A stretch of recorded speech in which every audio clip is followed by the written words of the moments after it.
There was one woman who said that I don't know why she wrote me, but said that she and her husband enjoyed having sex while she was playing Snood, and I was like, okay, TMI. I don't need to know that.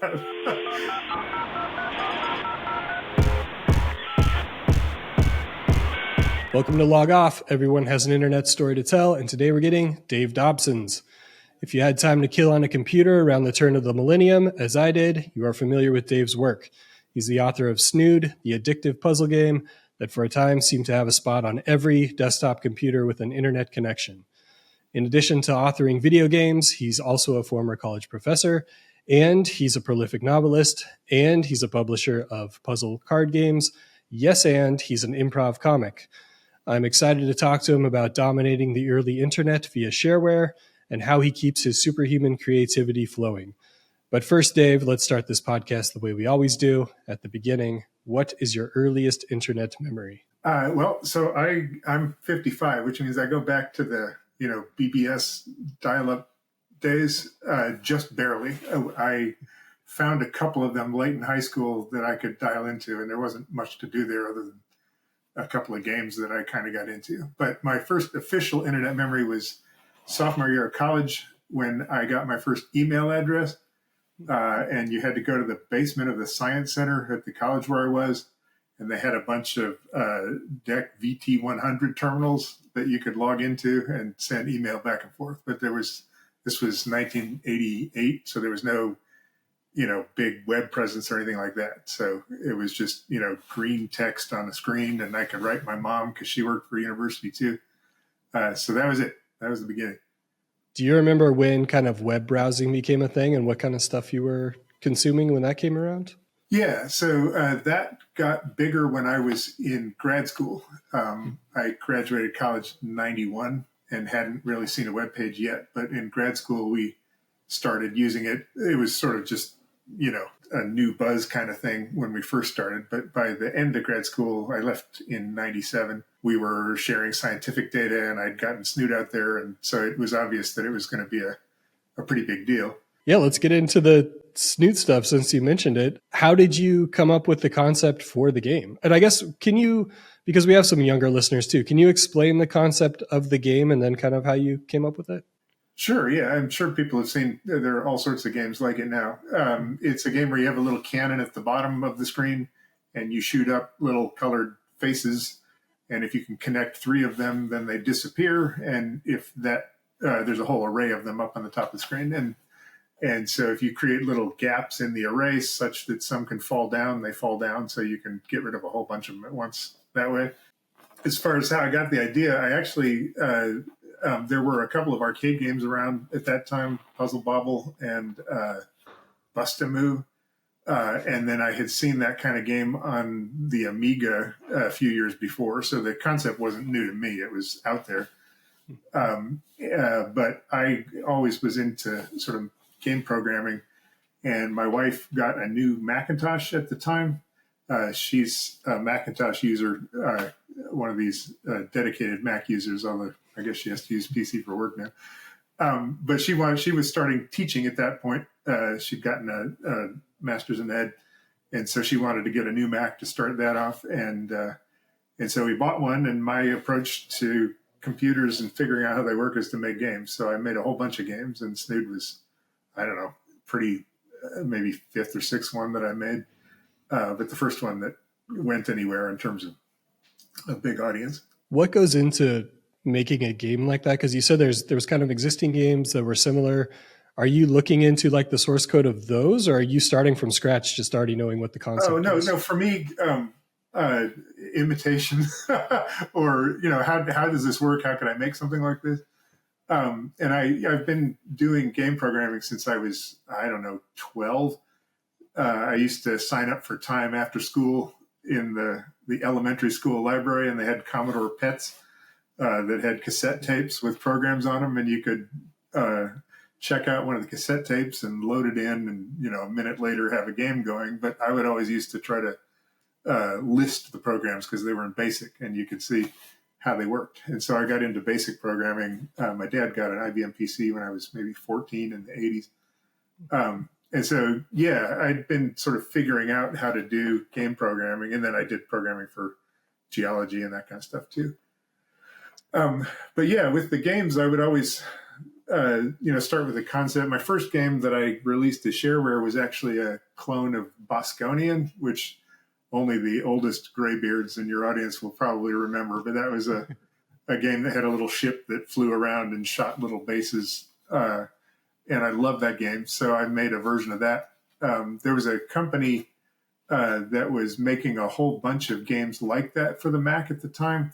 I'm blanking on the name now, but they would they had one that was like Star Castle and one that was like Asteroids. They just made a whole bunch of them, and so I was doing the same kind of thing with them that they were. The Bosconian one, I added a whole bunch of stuff like weird enemies and bonus levels and that kind of thing, just because I was having fun with that. And I released that as Centaurian, and then Snood. I actually started making a Snood thing in a PC game that was a bunch of puzzles, and it was just going to be one of the puzzles that you had to solve. But then my wife played it and she loved it. So I was like, well, if she likes this, maybe I'll give it a try. And we just got the Mac. So I did that on Mac and then released that. University of Michigan at that time would give you 5 megabytes of web space because it was this new thing and they wanted to let students try. So I had my own personal 5 megabytes on the University of Michigan site. And so that's how I put it out there. And then I posted a couple of things to Usenet, which people also probably don't remember, but that was an online bulletin board service, a little like Reddit, I guess. It had categories and you could go and take part in discussions, but it was all text and on Unix servers.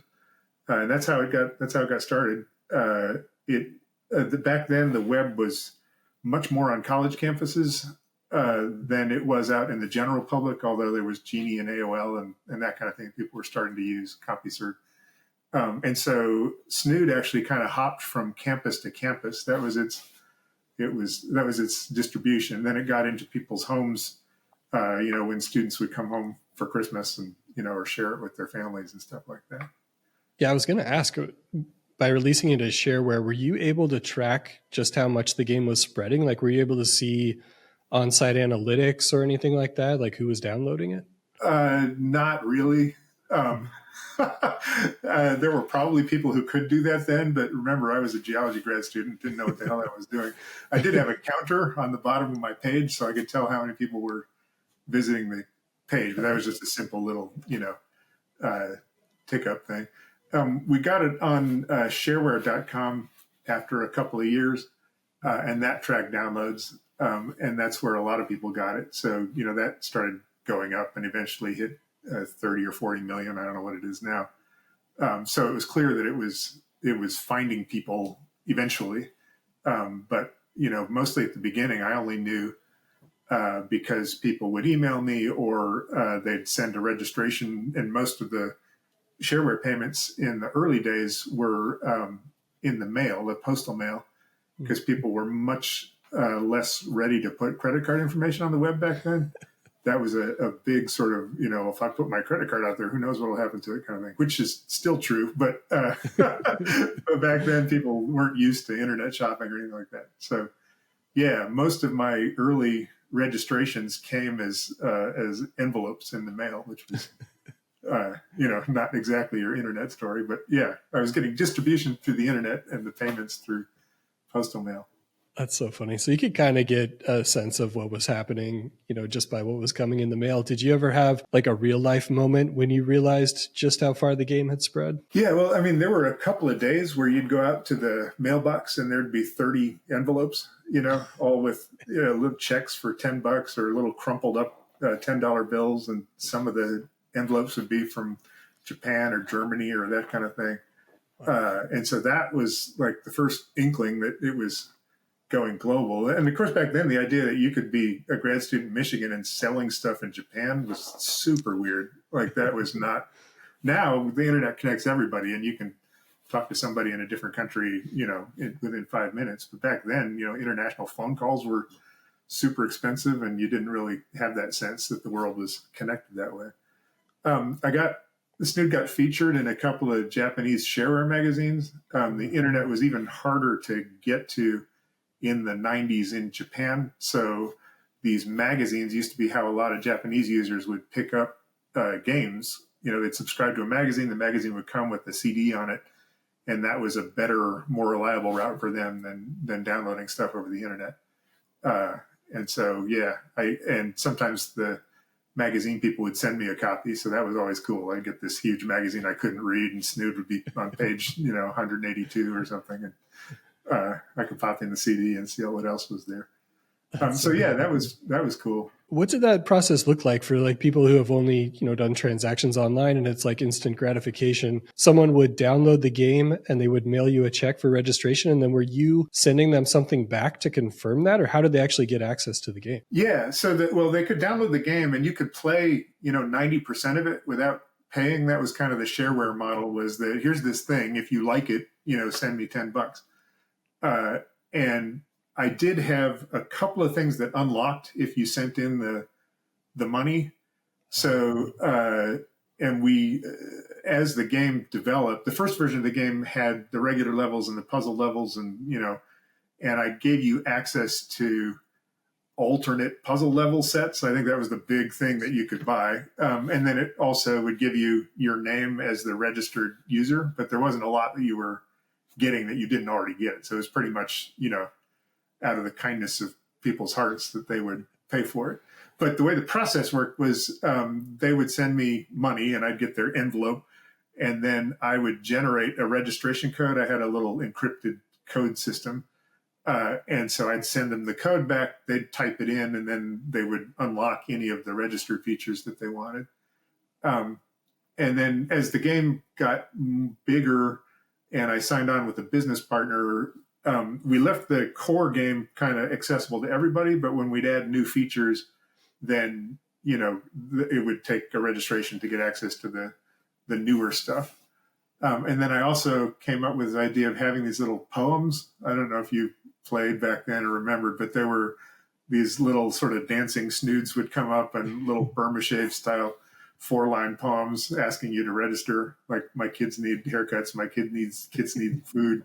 Isn't it time you registered, Snood? That just cheesy little poems and stuff. But a lot of people like those. That was always the beauty of Snood to me, was you could tell a real human being had made it, even though there was like a formula and you're, killing time on your computer playing it, but you knew like a human being was there. I found a post via the Internet Archive on Steve Wozniak's blog. It looks like it was captured in August 2000, but it could have predated that, in which an emailer asked Woz if he's in any current video games. And he says, quote, "I'm hooked on Snood." Did that comment make its way to you? And what did that feel like? Yeah, no, that felt awesome. He actually registered the game and he sent me $100 instead of the 10 I was asking for. So, and I was like, whoa, Steve Wozniak, that's so cool. Yeah, I had a couple of celebrity registrants. So Steve Wozniak registered. He was the biggest computer guy, I think.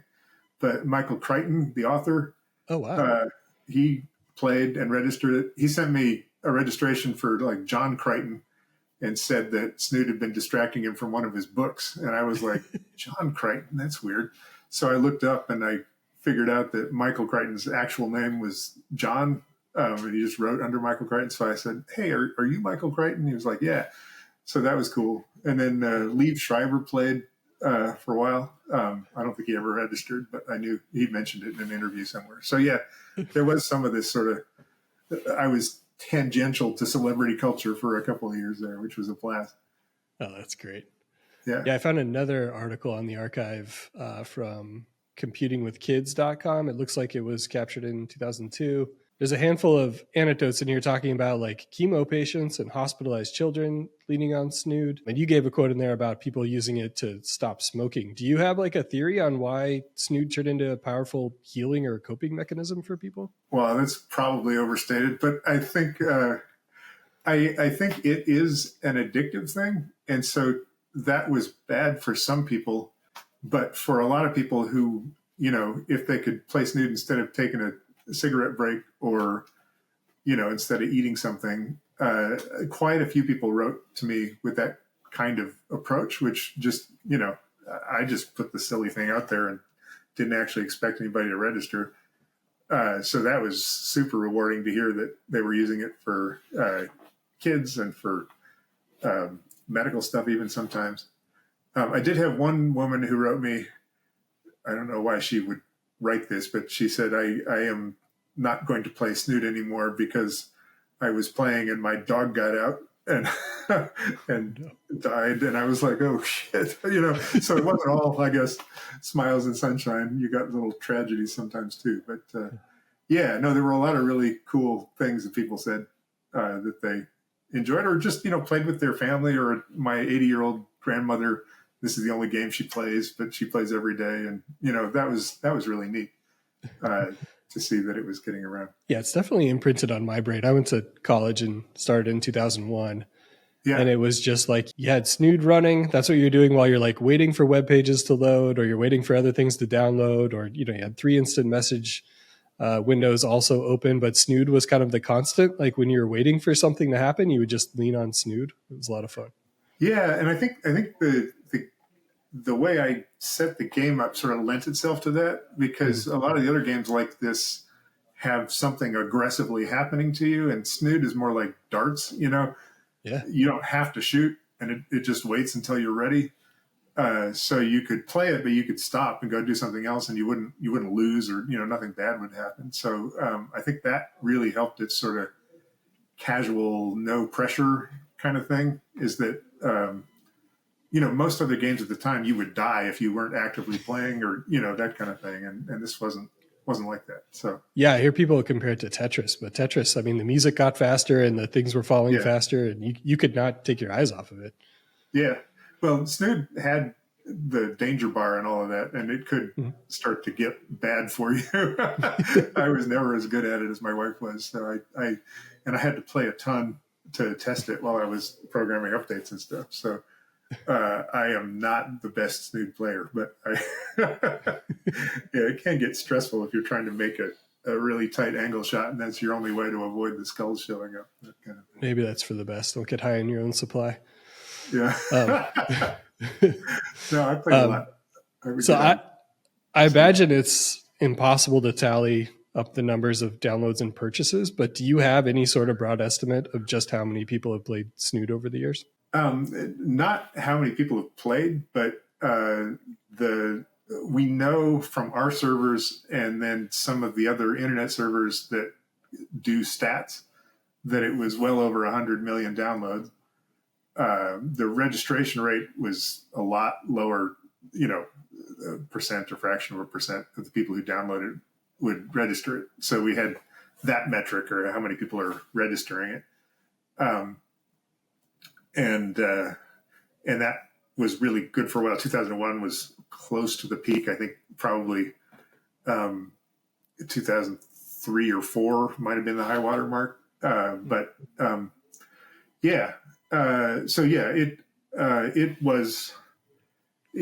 had those kinds of numbers, but it was really hard to track because it would get downloaded and then get shared. A lot of people would just put it on a disk and give it to somebody, or that kind of thing. And there wasn't the whole sort of really sophisticated internet tracking, at least that we could do. And because it was being distributed on all sorts of shareware sites, because we just put it out there and then these sites would pick it up and and distribute it. We didn't really have control over all of the places that it was going out. But yeah, I would say, and it's not an exaggeration to say so because we have numbers to back it up, that at least 100 million downloads, probably more, but that's what I could say. And then, it would show up in popular culture places that let you know that people were playing.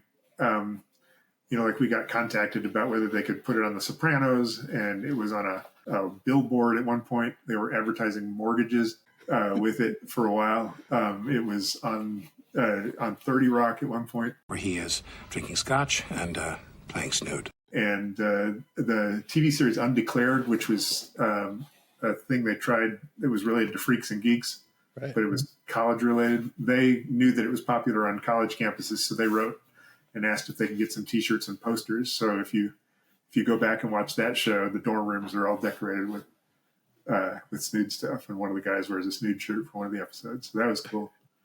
That's so good. Yeah, yeah. Do So you that have, was just really fun.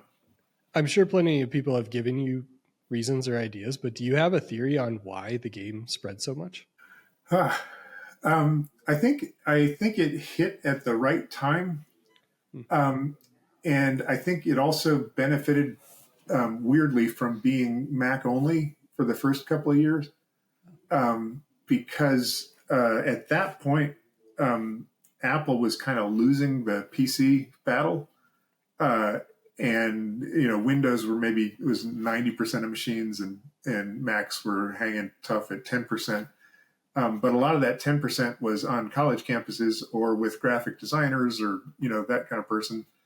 And so a lot of the software, you were starting to not really be able to buy software in stores, which is where most people got software or games and stuff, for Macintosh. And so those folks were much more willing to go online to try to find stuff because they couldn't go to you know an office store or something like that and pick up a game. And so the fact that it was there and it was easy and it was within the college campus system, which at that point was much more heavily wired and internet savvy and accessible, I think that really was just the right location and time for that. And it wasn't competing with as much stuff, because the Mac shareware game market was pretty small. So, it was a lot easier to make the top 10 if there were only, 15 than, now, which the whole internet's just awash with people trying to sell stuff. I don't know. And then the game was compatible with the college lifestyle and was, Definitely. I think, more accessible to women than some of the other games that were around. There were a lot more female players than you would see than for Doom, or just the culture at that point was, I mean, it is still, sexist or whatever, but yeah, there were a lot more female players. I actually got a ton of registrations from nuns. You'd get the check and it would be sister.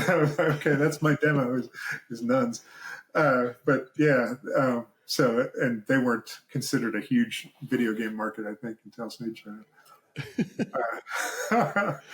That's incredible. But yeah, no, I don't know. I think it was. I think if it had been later, it would have lost out to games that had much better. Because I'm a terrible artist, you can tell just looking at this dude. It would have lost out to games that were more polished, and it would have been awash in a sea of things that were competitors. And if it had been earlier than that, it wouldn't have had the internet to distribute it, and it wouldn't have gotten anywhere. A couple discs being handed around. So it really came at the time when the internet was just getting started, and it was on a platform that didn't have a lot of competition, and it was going through college campuses, which were this sort of hive of pop culture on the internet at that point. So yeah, I think it was just really fortunate timing to have it be out when it was and where it was. And then when we got the Windows version, then it really took off in the 2000s. Another thing happened then, which is going to sound really old-fashioned and weird, which was there was an article printed in the Philadelphia Inquirer that got syndicated, and that article got picked up in a whole bunch of newspapers, and that was like a times 10 event in terms of downloads and all of that kind of thing. It took off so big after it made it into a bunch of national newspapers. And of course, now people are like, newspapers are dead. Who even reads journal? But yeah, people were seeing this article in the paper copy of their newspaper and then typing the address in off the, and so that was just a huge thing that of course wouldn't happen now. Now it's all what's viral on TikTok or YouTube or whatever. But yeah, or podcast. But back then it was, that was a huge vector for us to grow that way. When that happened, were you able to immediately attribute it to the newspaper article, or did you see like the server numbers going crazy and you were just wondering what the hell happened? Yeah. So I had this little thing, this script that would, because we had the registrations at that point, still we had to kind of hand process them. They'd come in, and I had written a script on my Unix account that would process the emails. And so I wasn't having to like generate a code for each person, but I was having to run the batch, and then it would create an automated email reply and sent out. And so from that, I could generate. I had this thing that would mail out every day the daily haul, like how many registrations there'd been. And so that's where, and my business partner got that, my wife got that. And so that was the thing where we were like, holy crap, this is huge. And yeah, we went from $100 a day to like 1,000 in one day when the article came out. And then it would move around. Some days would be better than others, but that was huge when that article came out. Yeah, I think we were visiting family on a trip in Florida, and we got the Daily Haul, and Christine was like, "Did you see this? What is?" And I was like, "What?" I hadn't looked, and it was this sort of weird home business event. Yeah, where you realize the world is pretty big. I don't want to pry too much into your finances, but were you able to live solely off of Snood for a period? Oh, that's interesting. Yeah, I would have been if I had wanted to, but I had gone to grad school to be a geologist, and so I wanted to do that as my career. And so in '96, I released the game. In '97, I finished grad school and started teaching at Guilford College, and that was when Snood was pretty small but starting to pick up. And the first year, I think it brought in like $36,000, which was more than I was making as a grad student and about what I was making as a professor at that point, because my college was small and broke. And so, yeah, it was a comparable income stream to the work that I was doing. And then a couple of years later, it was growing. Jeff Grogan, who was my business partner, wrote me in that time and was like, "Hey, I played this. We love it. I'd like to take it farther." And I was getting sort of tapped out the amount of stuff that I could pay attention to while still starting an academic career. And I had a whole bunch of new courses to prepare and all that kind of thing. So that was pretty good timing for us to kind of sign a partnership. And he took over the marketing and the sort of the strategic stuff. And I was just the programmer, tech support, some customer service stuff, although he hired a customer service person. And so at that point, yeah, it started to do pretty well. And for, I think, my biggest year, my company made $2 million. And Oh, wow. According to our agreement, I think I brought home $600,000 that year. So that was the biggest year that we ever had. And then great. It faded after that. But yeah, it was a big deal for a guy teaching at a tiny college in the early 2000s. But I didn't quit the teaching job because I liked it, and I imagined that would be my career, and I never trusted Snood to last forever, So yeah, and then it died down a little bit. I asked to be bought out of the company in 2009, and so we came to an agreement to do that. And so it's still going. You can still download Snood, but I haven't been affiliated with the company for a while now. I think the buyout was 3 years, so 2012 maybe. So we've mostly talked about how it was distributed online, but I remember it showing up on shelves. I think it was Game Boy Advance. What did that process look like? Did you license that to somebody else to distribute it, or how does that work? Yeah. So there was a company, I think it was called Destination Software, that got excited about making a Game Boy version. And so we were like, cool, we don't know how, but if you do, then yeah. So we licensed it to them. I think they made 2 versions for Game Boy. We also licensed it to a thing for QVC. I don't know if you remember, there was this trend where you could get like little computers that you just plug directly into your TV, and they had a joystick, and there'd be 50 or 60 games on them. And so, this company that was selling these things through QVC contacted us and was like, we want to make a Snood one of those, with Snood as the game on the outside, but then it would have 50 other games, but we'll make a Snood version. And so, yeah, there was for a brief time, a little thing you could buy on QVC.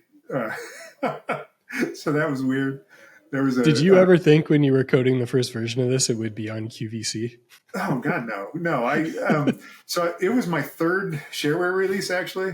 Oh, okay. The first one was a Minesweeper clone where I'd made some sort of improvements to the Minesweeper oeuvre, which I called Bombs Away, and it got downloaded maybe, I don't know, 30 times or 100, maybe if I'm generous. And I'm still waiting on the first registration for that. I said, if you like this, send me $5, and nobody did. And then I released that Bosconian game, Centaurian, in early '96, and it actually was doing okay. It brought in a couple $100 the first year, which for me was like, holy cow, people are buying this and playing it. And that one, if you paid for it, you got access to all of the levels. And if you didn't pay for it, you got like the first 15 out of 50 levels that you get to. So that one was more of a, if you want to get the full game, you'll have to pay. But you got to play a lot of it and see what it was like. And I thought Centaurian was pretty good. We were stoked that was working. And then Snood, I did later that year, fall of '96, and that's the one that really took off. So, yeah, I remember we went out to dinner the day I released Snood, and my wife and I were talking, and we were kind of like, I wonder if this will ever make enough to cover the dinner, that we're having now. And I'm like, I don't know, maybe. But yeah, that was really weird how it turned out, and also very strange to have the biggest sort of most relevant thing you're ever going to do sort of done by the time you're 31. Like what's the rest of your life look like if you if you peak that early? So yeah, that was weird. Also, to have that just in terms of how one's life goes. There was one really neat thing, which was early on, I was getting all of these postal letters, and a lot of them were from other countries. Mm-hmm. And I went to the library, and there was a sign up that says, I am a 9-year-old girl, and I'm collecting stamps. If you have any cool stamps, please put them in the box, and I will come by and get them once every week. And I just thought that was like the cutest thing. So I would cut all of the stamps from all of these weird countries I was getting the Snood registrations from and fill her little box every week with stamps from all over the place. I never talked to her, but that just felt like, what a neat sort of sideline from this whole bizarre thing I was going through. Oh yeah, I wonder where that stamp collection is now. Yeah, I don't know, but that was neat. Yeah, it was also really fun to wear Snood shirts. I actually dug one out and wearing this from this very old clothing, vintage, I guess they say. Wearing those around to like an amusement park or something, and then being able to walk up to somebody or have somebody walk up to you and like, oh, Snood, yeah, I play that game. And then you'd be like, well, I made that game. And, it was this cheesy sort of self-involved thing, but that was really cool. One time I was wearing one and we were traveling with my dad. It was like in Wyoming somewhere. And we got on an elevator and this guy was like, oh, Snood, cool. And so my dad got to see somebody in Wyoming randomly like Snood. So that was that was really neat too. You felt like this tiny little, third-rate celebrity sometimes. Did everyone believe you when you said you created it? Because that's something also, some weirdo could just make up. Yeah, no, most people did believe me. Yeah. Some of them actually knew my name, which was really bizarre. Oh, wow. Like, oh, you're Dave Dobson. And I was like, yeah, because, they see it on the screen there. One guy asked me to show my license, so I did. that was bizarre. Yeah. The only time I ever got spotted in public, and this is going to be a very dated sort of thing. I was in Ann Arbor still in grad school, and I went to the opening night showing, the midnight showing of the Mortal Kombat movie, which was really big at the time. So all of this is like, late 90s culture. And the Mortal Kombat movie was, okay, but seeing it at midnight in a college town was like the best environment to see it in. And so we were all like cheering whenever a new character came on. When Scorpion was like, get over here, everybody was like, woo. but I was sitting there and somebody came up to me, I think before the movie started, and was like, "Hey, are you Dave Dobson?" And I was like, "Yeah." And they were like, "The Snood guy?" And I was like, "Yeah. How do you even know who I am?" And they had found this grainy little picture that I had on my, not on the Snood page on the Michigan website, but they were like stalkery enough to have clicked through to my profile on the Michigan page, found this, little like, I don't know, 100 pixel by 100 pixel headshot that I had on there next to a picture of my cats, like it was the early internet. You were just putting random crap up there. And they recognized me from that picture at the movie. So that was my only like spotting in public moment. And it was super weird. But yeah, at the midnight showing of Mortal Kombat in Ann Arbor, Michigan, I had my only paparazzi experience, I guess. I understand, like maybe going and looking at that picture, but to have memorized what you looked like, what did they print it out and put it on their wall? Did they have like a shrine for Dave? I don't know. I get some weird requests over the years. People wanted me to sign T-shirts and stuff, which was cool, but totally bizarre because I didn't feel like I was that famous. And then I still get like somebody, his mom was turning 90 and she still plays Snood every day. And he tracked me down just last year and asked if I could, if I'd be willing to send something. So I sent her a little Snood card I printed up and was like, glad you're still playing it. Now, so that part is still totally cool. Although I'm like the guy nobody hires on Cameo at this point, but yeah, and then it just was this weird thing. You'd get these requests and kind of just go with the flow.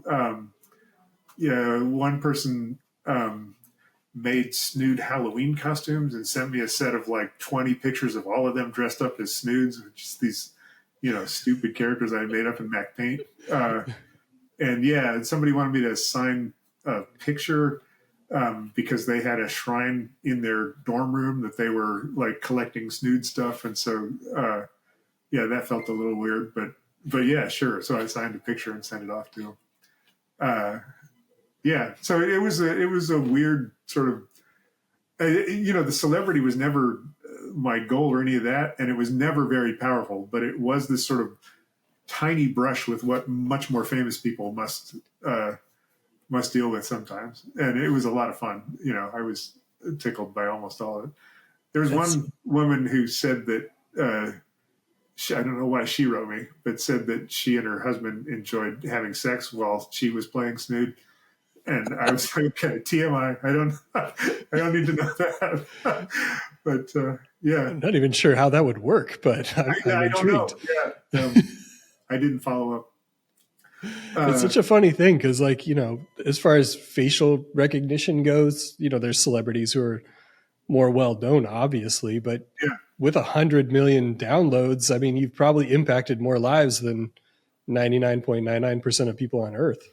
Yeah, and that's where the shareware thing felt pretty good because nobody who was paying me was having to pay me because they could keep playing without paying.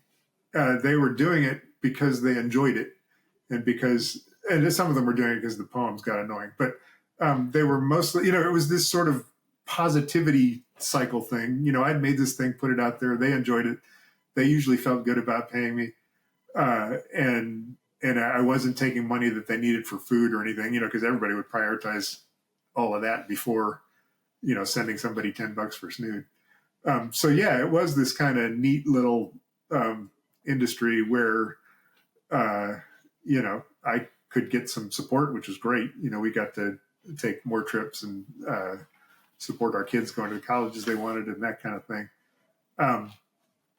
But it wasn't, we weren't, exploiting anyone or anything like that. It was just this sort of random thing that happened in my life that turned out to be cool and did touch a lot of different people. And, I still know people who are now, 20 plus years later, are still playing every day. And, it is weird to think that this thing I made over the course of a couple months in grad school turned into something that was a major part of their life, in that way. I don't know. Oh, yeah. It's neat. You mentioned your kids. Do they understand the impact of Snood? Like, when did you introduce them to it? Were they playing as kids? Yeah, yeah. So my oldest was born in '96, the same year. Oh, Uh, yeah, they were born in December, and then my son was born in 1998. So both of them grew up with Snood as a big part of our lives because I was doing it all the time. They had the kids' version of the T-shirts. They would see me. I made a couple other games that we released through the company. One called Chowder, where you swam a fish around, and they were my play testers for Chowder. So yeah, no, they were immersed in sort of Snood lore from the beginning, and some of their friends' parents were playing. So it was. I think it was a kind of a cool thing to have. I don't know. You'd have to talk to them, but as far as I was concerned, it seemed like it was pretty cool. did they have Um, any impact on like the direction of the game or any of the features? Like when you're watching them play, did that give you any ideas? no, my wife played all the time, and so I've always relied on her to help me with creative stuff. So she would tell me if I'd gotten a level, when I made a new difficulty level or something, if that was calibrated right, or um, you know, I as I said, not a gifted artist. I'm also not a gifted sound engineer. But when I was making these early things, most of the sounds in Snood are from my mouth. So I would be sitting over there making sounds and just trying to record them, and be like, please, because that's what the registration plea would say. And so and she was like, I was going to watch TV, and you're over there going like, please, and boing, and all this stuff. So yeah, that was another kind of stupid part of it was that, yeah, I'm in there with my Did she voice ever and all that. want credit or authorship? Because it was always your name on there. Oh, I don't think she felt like I think she liked occasionally being mentioned. And I tried Yeah. to point out that I wrote the game for her basically Yeah. before I wrote it for public release. And she was the main tester and everything. So, but I think she's gotten as much fame as she wants from it. I don't know. I can ask and find out. But yeah, no, she really enjoyed having that as part of our lives too. And I feel like I could talk about Snood all day, but that would be doing you an injustice. You published your first novel in 2019, and it seems like maybe you had some pent up creativity because you've cranked out at least six more since then. Plus, your yeah, first mystery novel this year. Is writing novels just something you always wanted to do? yeah, I've enjoyed writing since I was learning it in elementary school. And I got into writing fiction a little more in grad school. You can tell in grad school I was sort of trying to find anything to distract me from swirling little tubes of mud around. So that's where Snood came from. And I wrote a chunk of a fantasy novel then. I joined a romance novels group, not because I was totally into romance novels, but it was just kind of interesting to see what that culture was like. And I knew that they sold well. And then I started writing my first novel, I don't know, 2004, when Snood was still kind of big. I just started it on a family trip. We were driving up to Massachusetts in our minivan, and I had my laptop, and I just started writing, and I kept writing, not always every year, but I would add to it and revise it. And so 15 years later, I had finally finished it and published it, uh, and thought that was a lot of fun and enjoyed it. So I wrote a couple of sequels, and then I branched out into sci-fi and some other stuff. My teaching career came to a sort of an abrupt end in the middle of the pandemic, like 2021. My college was going through some financial trouble and didn't handle that well. And so I got fired and unfired. And then I took the early retirement option because I was kind of tired of it, and a lot of my colleagues had left. And so I've been writing a lot now because that's kind of my main gig, that and the puzzle games. I do some puzzle card games that I also started back around that time. The Dr. Esther series, these guys. Um, and so, yeah, that's been fun. So, yeah, I've kind of stopped doing the teaching and done more of this creative stuff just as my kind of main gig now, as opposed to whenever I can fit it in. And that's been really great. Yeah, you've worked in so many creative spaces. I mean, we haven't even talked about improv. What makes you continue to look for creative outlets? I kind of feel like the more things I can have half-assed in my life, the more I will have experienced. So yes, if there's ever a new thing that I can kind of pretend like I know what I'm doing at, that's a lot of fun. Improv actually feeds into a lot of the other stuff. Whenever I write books, it's kind of like, okay, yes, and what's next, and that's how I write the dialogue for my characters.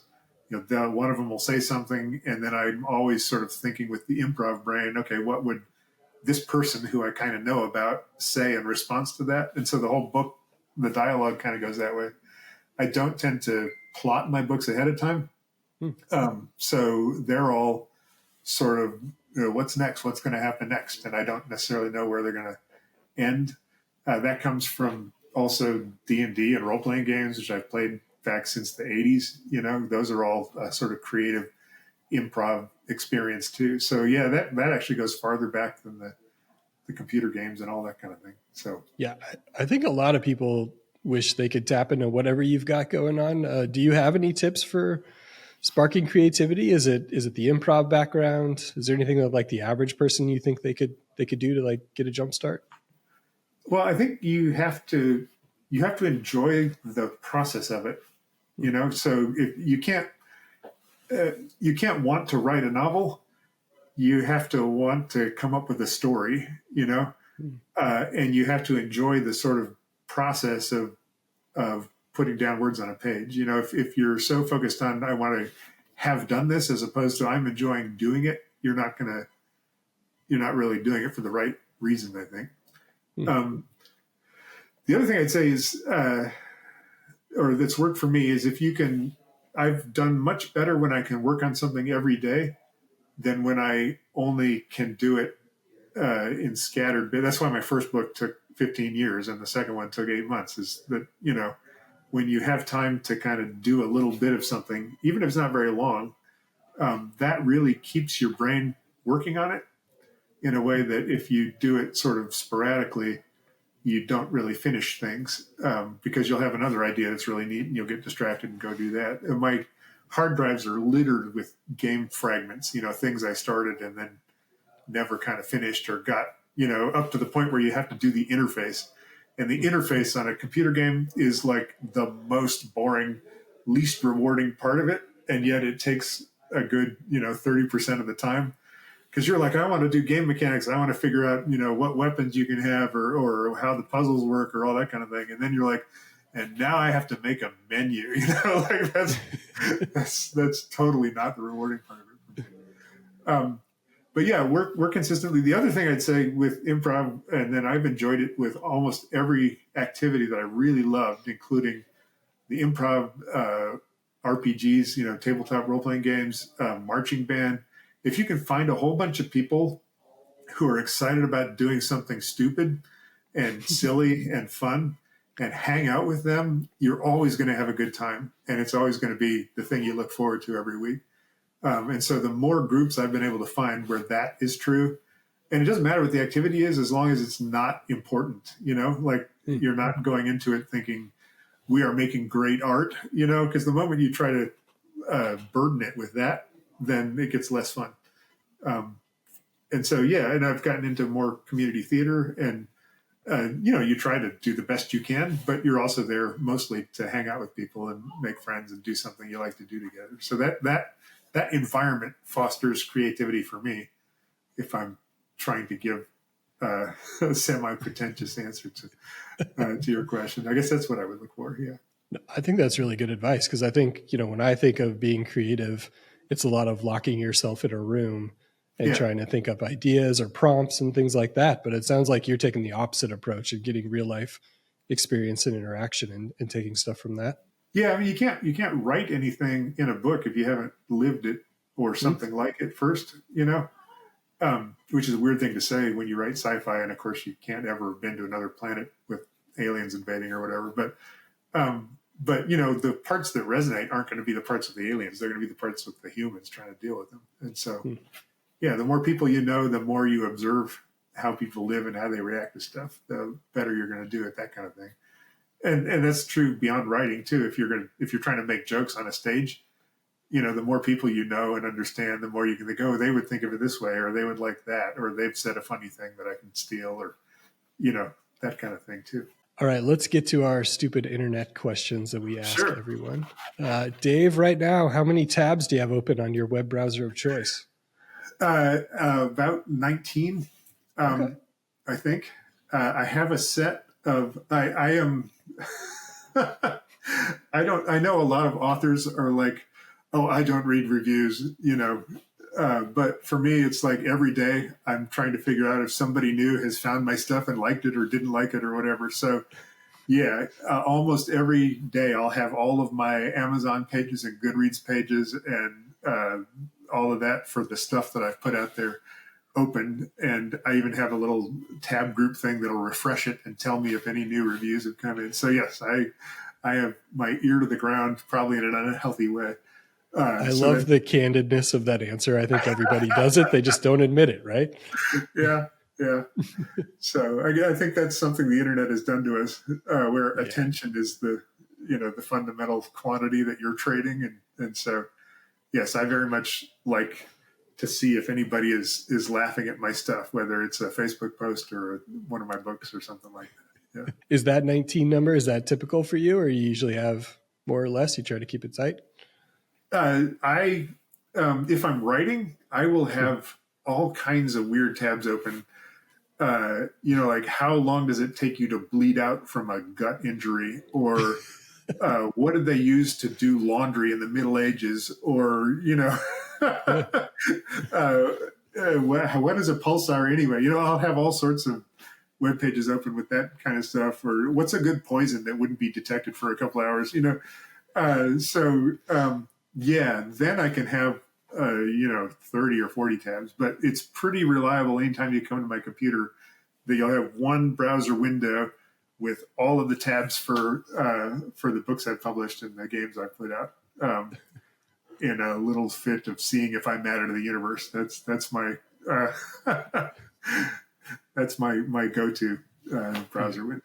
Beautiful. All right, let's get into our questions about the good and bad parts of the internet. When you open your social media apps, what are the algorithms feeding you right now? Right now, it turns out to be felt wall art, which is bizarre. Okay. I clicked on one link that a classmate posted because he said I got something. I have a pretty tight college classmate group on Facebook, and so we talk about all kinds of stuff. But yeah, he posted this thing that was like, oh, I was thinking of getting this for the family room for our college, and I was like, oh, I wonder what that would look like, and so I click on it, and it turns out to be felt wall art that you like glue onto your wall, which is not my thing. But now the entire internet is convinced that I am a felt wall art enthusiast, and so all of my ads are for that. It just takes one click, man, or saying something out loud sometimes, and then it shifts everything for you. For a while, it was really expensive underwear and I never clicked on anything. I don't know how I got that, but yeah, because I'm very much a whatever they have at Target kind of guy. Yeah. Yeah, I was like, do people spend $70 on a set of briefs? I don't. There's a culture I'm missing there somehow. $70. That better be a 5-pack. Right. Favorite accounts to follow on social media?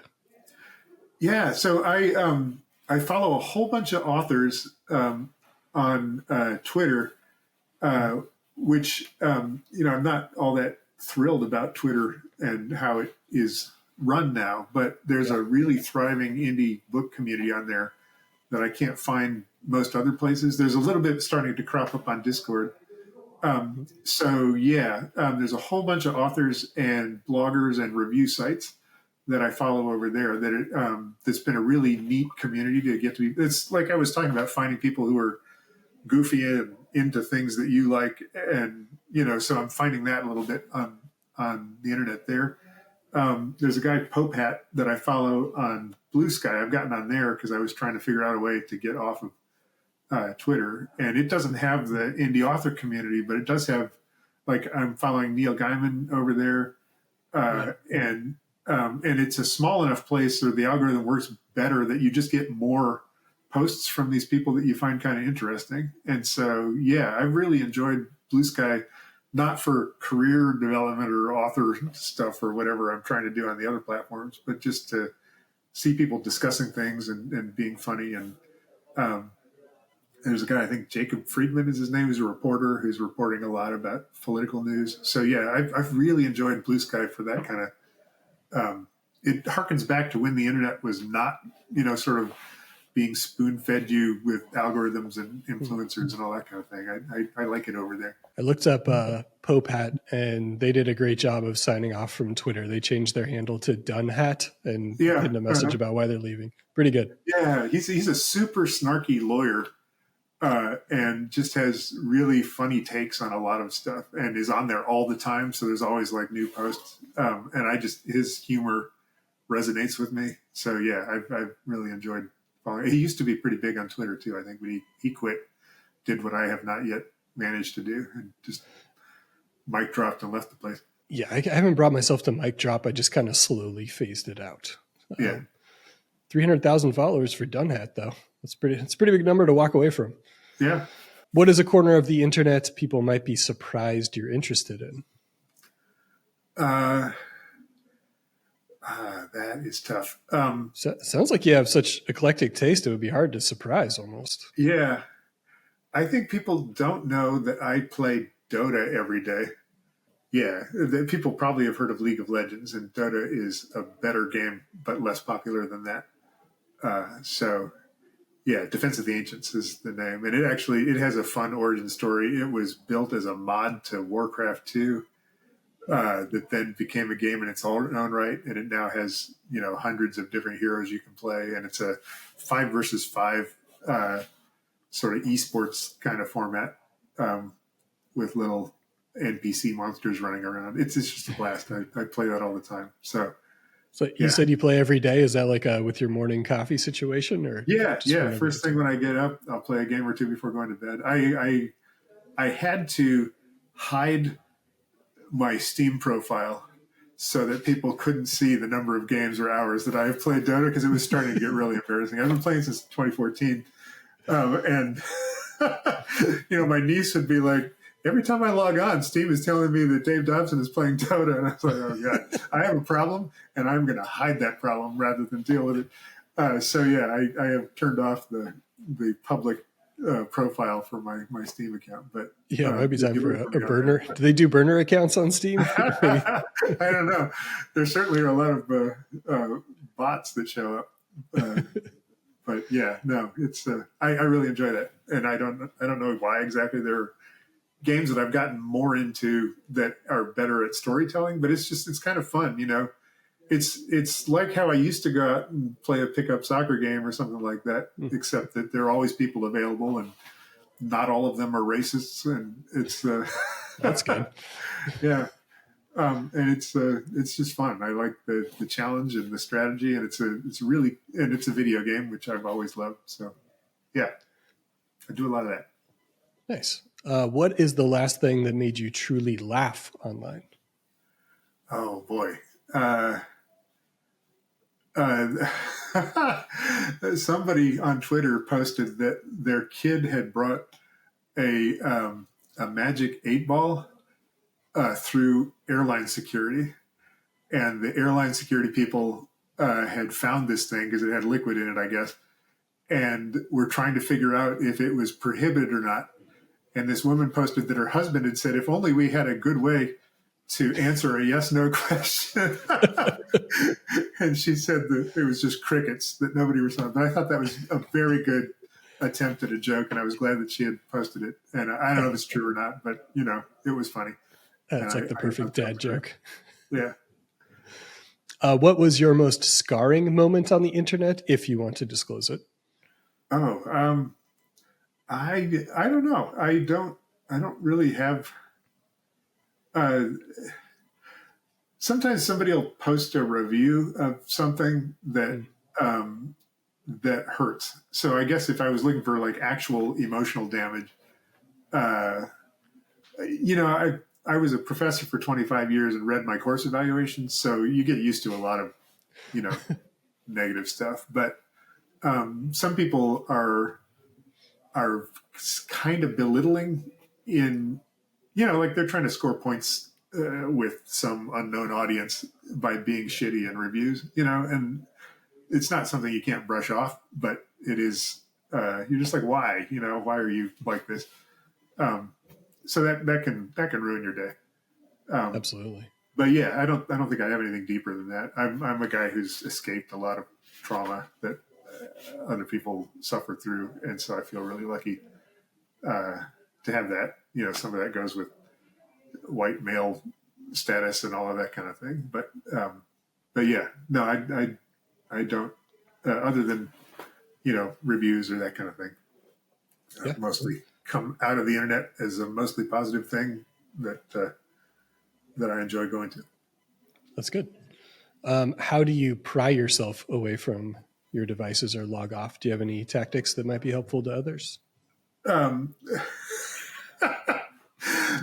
my biggest tactic is to start to fall asleep, and then I'm like, oh, it's probably time to quit. Yeah. But I don't think there's any sort of health or advice that should be followed. You're just literally waiting for your brain to shut off. Yeah, when I realize that I can no longer remain conscious, that's usually a time to quit. And then what? As soon as the eyes open, you're booting back up, or? Yeah. I don't know. I do. We've moved to a house that has a much more walkable neighborhood, and so my wife and I go for walks most days, and so that's a lot of fun. And because my life now is all basically in this room, because I'm not teaching anymore, and not all in this room, but like I go to improv, I go to play practice, I go out, but finding a reason to get out of here and go walk around instead of sitting in front of my computer is important. So yeah, the neighborhood walks are a lot of fun, and we can walk to restaurants and to grocery stores and stuff. We really wanted to get that. We lived in Munich as part of I led a student exchange program, study abroad in Munich, and our apartment that we had there was walking distance to all kinds of stuff, and we really liked that. That's a lot harder to do in Greensboro, North Carolina, or in most American cities. But we found a neighborhood that we could get to that has some of that. So that's neat. That's great. Where would you be without the internet? I would be nobody. I would be a small-time college professor probably. And everything that has happened to me that has brought me, well, no, that would be overstating it.